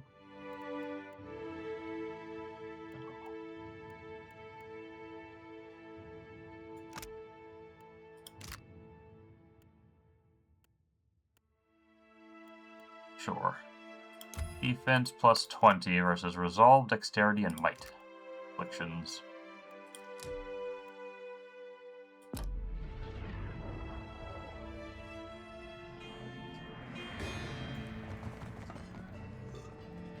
Now, what can I do for you? You see anything you like? Farewell.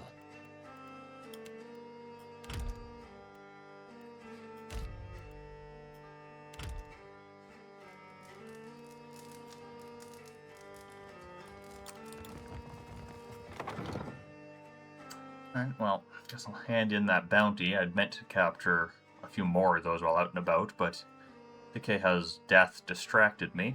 Wanted to make sure I've rested and wanted to, as I said, see if Aloth had an injury from dying in the ship. Maybe Takeha had acquired enough injuries to be on the precipice of death while he was in my team, and then getting knocked out in the ship battle killed him? Like, maybe that's how that worked? Not really sure. I should probably review the footage of the last session that I played with him in my party to see where he was at when I booted him. Where are we going here? Yeah, it was the Fleet Master's office, I think.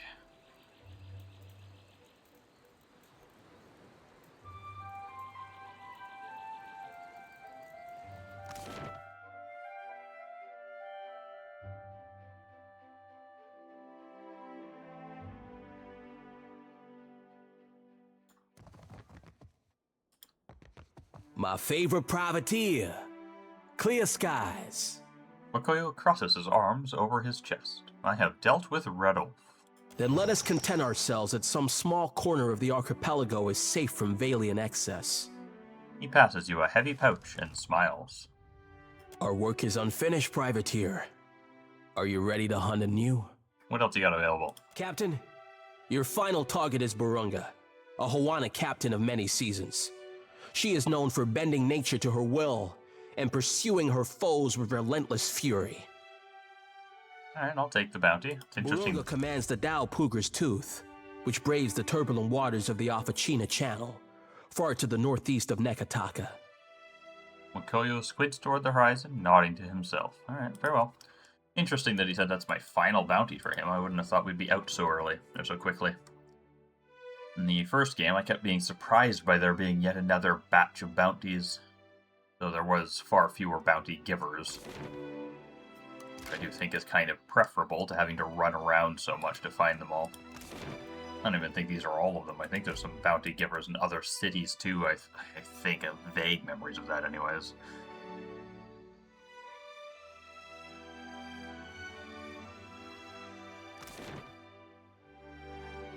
Explore a little bit of this island for what time I have left before I have to end for the night.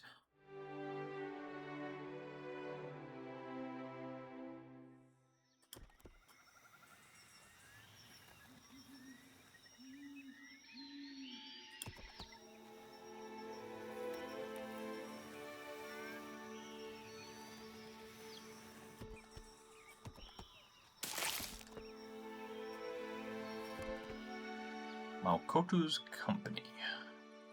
You're cutting your way through the dense hilly jungles to the west of Nekataka when you stumble upon a small campsite. At first, it merely appears abandoned. The two tents present have collapsed. Then you see the bodies. Two corpses, torn apart and mostly eaten, sprawl across the dark earth. Alright, search the area. GA. The campsite has been thoroughly destroyed. The tents lie crushed as if under some great foot. A kettle rests on its side, very nearly caved in. and the fire has been stomped out.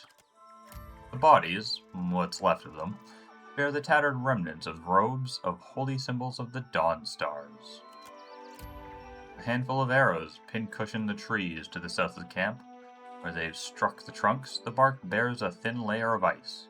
It's slowly melting in the warm, tropical air. The trees to the south hunch bent aside as if whatever caused this carnage came from and left by that direction.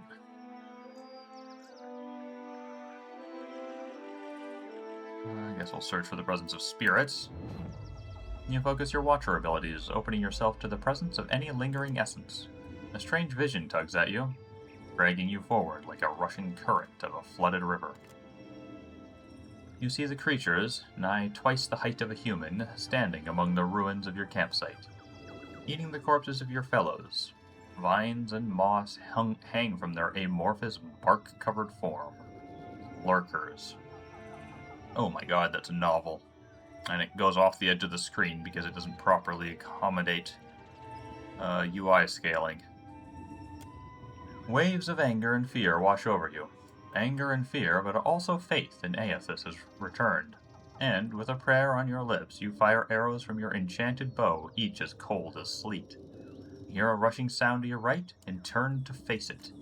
The vision ends abruptly. Okay, search for salvage. A few hides, antlers, and other trophies lie around the camp. A small chest, buried in the collapsed tent, contains a variety of fresh foods.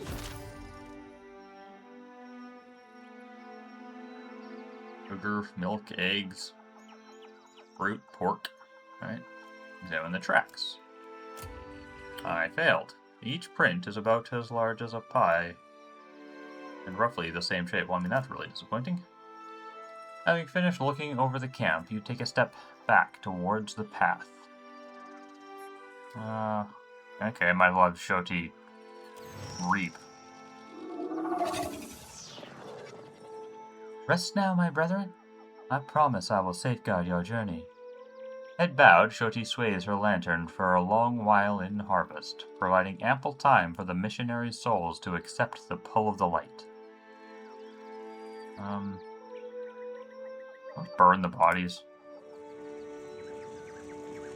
You collect and wrap the remains, then gather tinder and kindling to build a small bonfire. As the bodies burn, you try not to breathe too deeply of the smoke from the smoldering flesh. Eder and Shoti both like that. I'm glad that somebody's watching over them, even if it isn't necessarily Aethys. Appreciate you doing this. Eder nods at you. I didn't realize that was him talking at the start, because, you know, this dumb giant G thing means there's no big opening quotation mark. I don't like this. It makes the first sentence harder to read at the best of times, and in that case it actively obfuscates what's going on. And the cycle continues. Though the body is thusly shucked, the soul will find its way to a new beginning. Shoti bows her head. Alright, follow the tracks.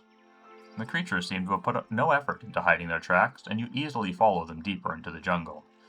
The path enters a clearing, and you almost walk into it without recognizing the danger. From the edges of the foliage, you see numerous lurkers among the bulbous, dank spores. The primordials remain almost entirely still, seeming no more threatening than the trees that surround them. Sneak closer.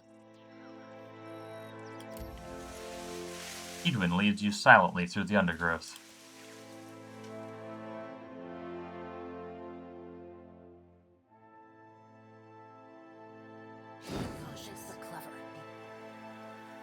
Oh, it's some of these dank spores.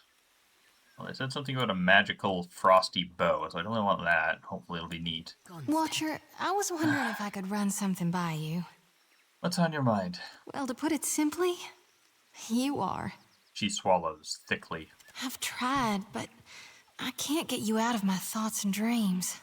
Yeah, what does that mean? Forgive my audacity.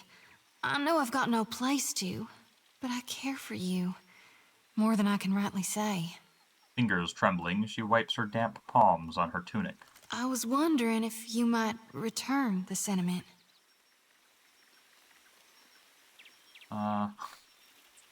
No, I don't. Feels way too blunt. You care for me as a friend? She blushes fiercely from the tops of her ears to the tip of her nose. More than that, I don't just care for you. I want you, Watcher. For always. I'm flattered, really, but don't you think we have more important things to worry about? Like gone on a rampage, and the coming darkness in the final harvest? She grits her teeth, a scarlet mask of anguish and determination. Yeah, I suppose we do. Thank you for reminding me of my priorities. Yeah, more just trying to politely deflect. I see a soul in the darkness. That is a lot of junk. One ready for reaping. Yeah.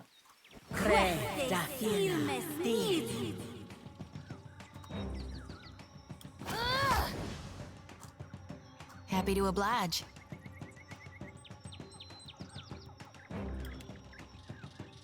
Moe, Ixie, oh!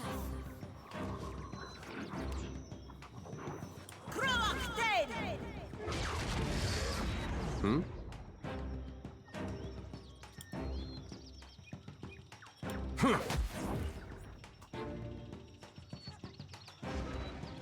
Not to alarm you, but I'm slowly dying of poison.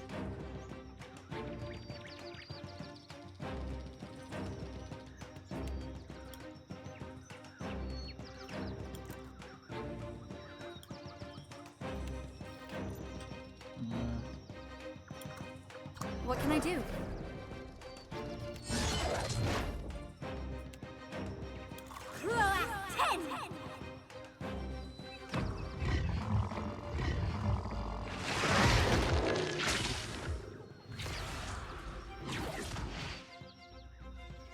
Oh, that's not right.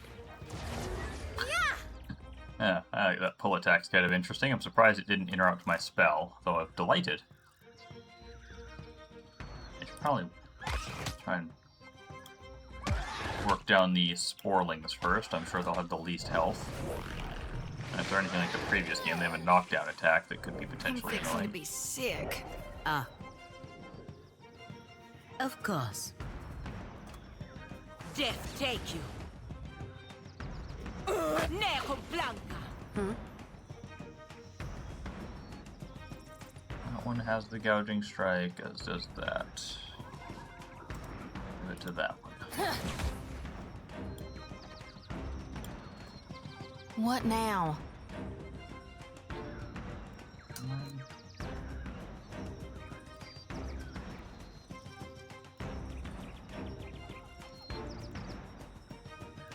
Might as well just do that, but it'll hit quite a few things with that. Doesn't do much damage, but... Not to alarm you, but... That dog won't hunt. He hit hard. I don't like Chia's locations. I want her chant to be doing as much incidental damage to everybody as possible. So, oh, but she's immobilized, so it doesn't matter. Alright. Yes, it's no use. Oh! That gets rid of immobilization. Oh, right, because immobilize is a dexterity affliction, and that gives me a dexterity bonus, whatever that's called. There's something I can do? Inspiration, that's it.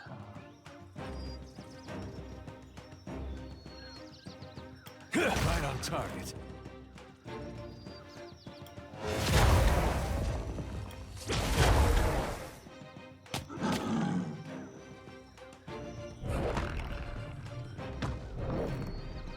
Not to alarm you, but I'm slowly dying of poison.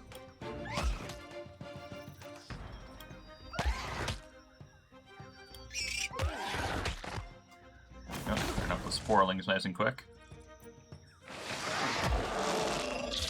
Dank spores are, of course, what frightened me most, because they, at least in the first game, had a bunch of, like, confusion or charm effects or something. I don't remember which for sure, but something like that.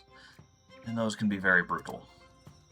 I can scarcely believe it. Oh, another gouged target. Hmm? That one's gouged, that one's gouged.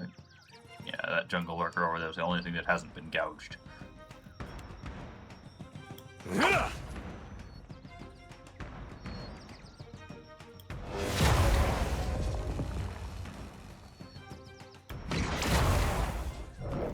I'm fixing to be sick. Yeah? Lavru, be on sync.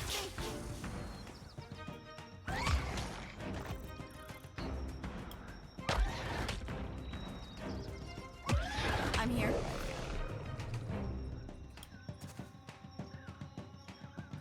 Ugh, I'm no help here. So many damage numbers. That is so satisfying. Oh dear.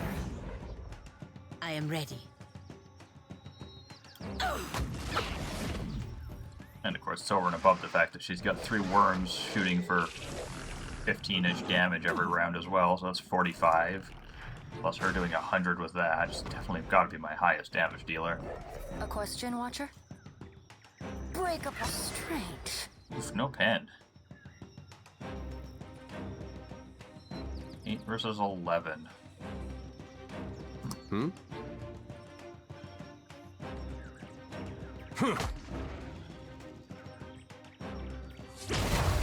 Happy to oblige.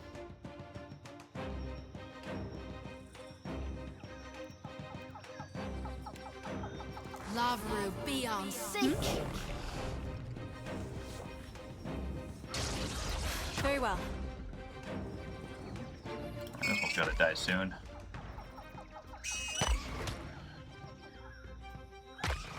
Excellent. Que? Death take you. What? He needs some more active, damaging invocations. Hogwash! Especially like a nice single target damage one. I don't think there really is any single target damage invocations, at least not that I've seen so far, maybe at higher levels. Let's see, no one's being flanked, right? Yeah. That's a shame. What's this one do again? Just minus 50% initiative, yeah, who cares?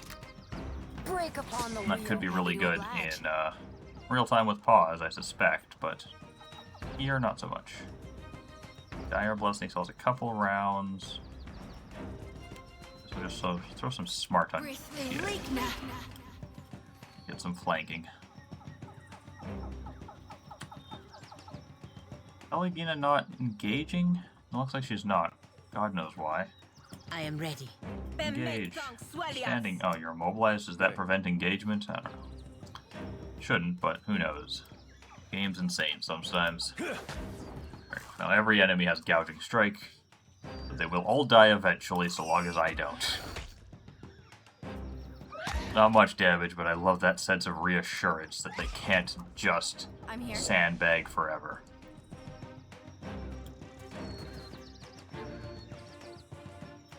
It's no use. I am ready.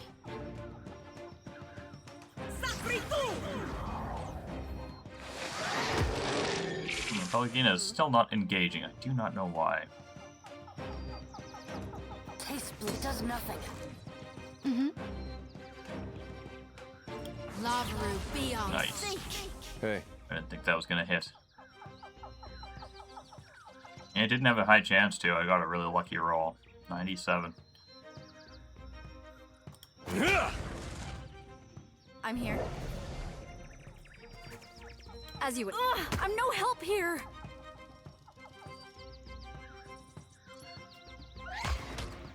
Well, these the mushrooms don't appear to be confusing me, so I'm not in any way afraid of this fight, like I thought I was when I thought they would do that. She's still not. Why are you not engaging, Pelagina? Meri publices, per Milanis. You don't have any debuffs.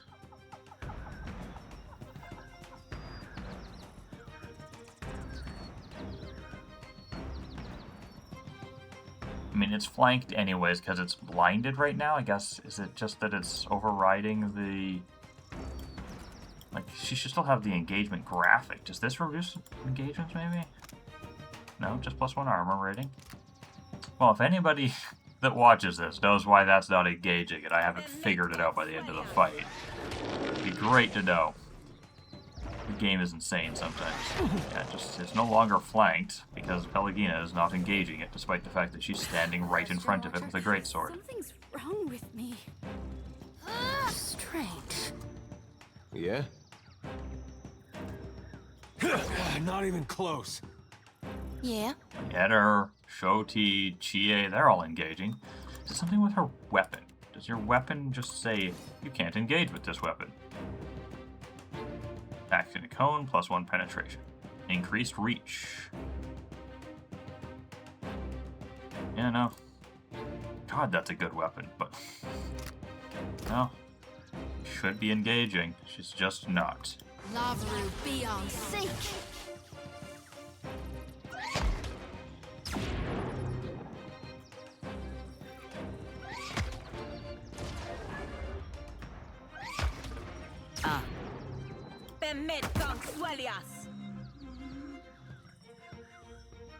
What? Oh. A boar appeared. Okay, she's engaging with the boar. So maybe she was engaged, and it was just that her engagement graphic was not showing. Yeah, her engagement graphic isn't showing up. And perhaps these things need more than 2 things to be counted as flanked. And this one is only counted as flanked because it's blinded. That could be. We'll see when that blind wears off, if it's still alive. Looks like I'm going to have to kill that boar. Nothing I can do. Nice. Oh, and another boar. But this one... Oh, no, I was going to say this one's friendly, but it is not. I don't know why I thought it was. Oh, it is friendly. Or at least it's hostile to everyone, I guess. Question, Watcher? Break upon the wheel. Yeah?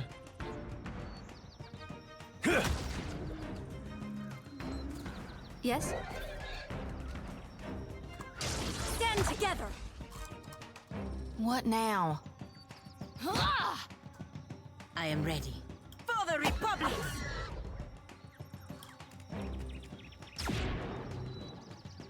Still no engagement graphics, but presumably she's engaging. God, so weird. Did I do that? This game has been so much less buggy than the first game that when I run into weird things like this, I'm just less sure of what's going on. Whereas in the first game, I just immediately assume it's just bugged out. Oops. Forgot that she had some junk here. Do this before I forget. This one? Right, armor rating against spells. Anyone not got an amulet? No, everyone's got an amulet. What's yours? Resolve? Yeah, I'd rather that. Of course. There's a war bow instead of a hunting bow.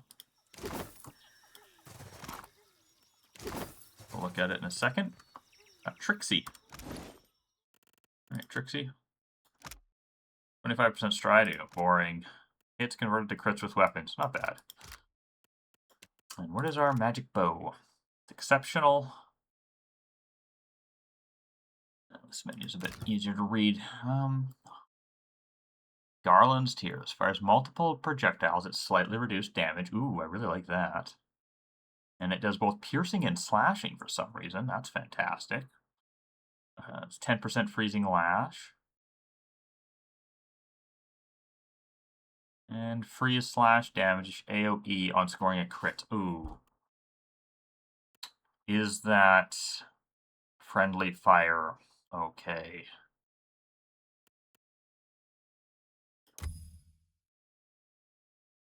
What would Garland's Breath do? If I could get it. Breath of an Ice Troll. Attacks enemies in a cone dealing freeze and encasing them in ice. Yeah, I mean, right now it kind of does seem like that's probably better than the Essence Interrupter, but it also seems like it'll be worse once I get this, assuming this is scaled past the 5%. I'm just going to leave her with the Essence Interrupter, even though it feels like it's a tiny bit worse. Not least of which is just, it feels like it matches her thematically a lot to me, and I like that. I wouldn't choose thematic matching over something that was substantially better, but I'll choose thematic matching over something that's potentially a little bit better.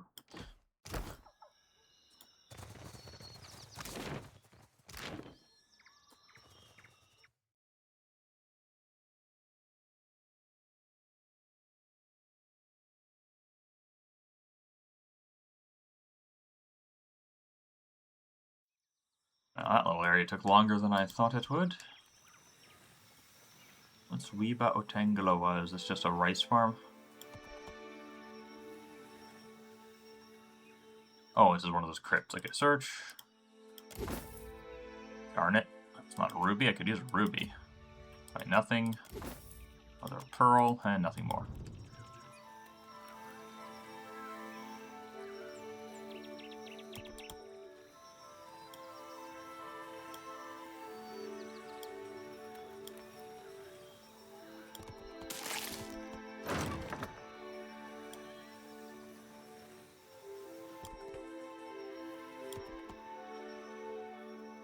I thought this was just going to be one of those little shop places. You notice a small pavilion containing a large weathered statue of stone a little ways off the path. It appears to be a Huana shrine. Search the surrounding area first, I suppose? Dang it, it was survival. You never know with a search whether it's going to be survival or perception. Should probably just have Chie put some points into survival for that reason. The area around the shrine is clear and may prove to be a good place to rest. Okay, approach and identify it. Well, that I have no idea. This is probably like religion. It's a shrine. Religion 1, Religion 4, Religion 11. Yeah. The statue bears the shape of a nude woman with the head of a monstrous fish. It portrays Ngati, the Huana's rendition of Andra.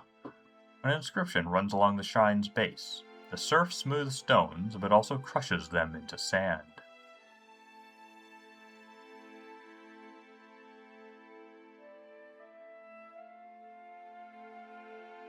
I don't know.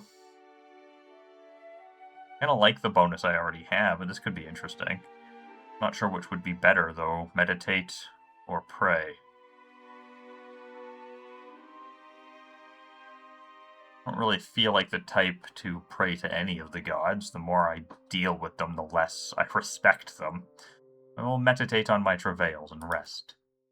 Seated at the shrine, you steady your breathing and allow your muscles to loosen. You organize your thoughts, setting them in order. When you stand, everything seems less perilous, or more attainable. And that gives me a resting bonus. Can't really see it because... yeah, I can't see it in this UI, I don't think. Oh no, I still have the private dance resting bonus, so if it did, I don't know what it is. Yeah. Unless it's just on her.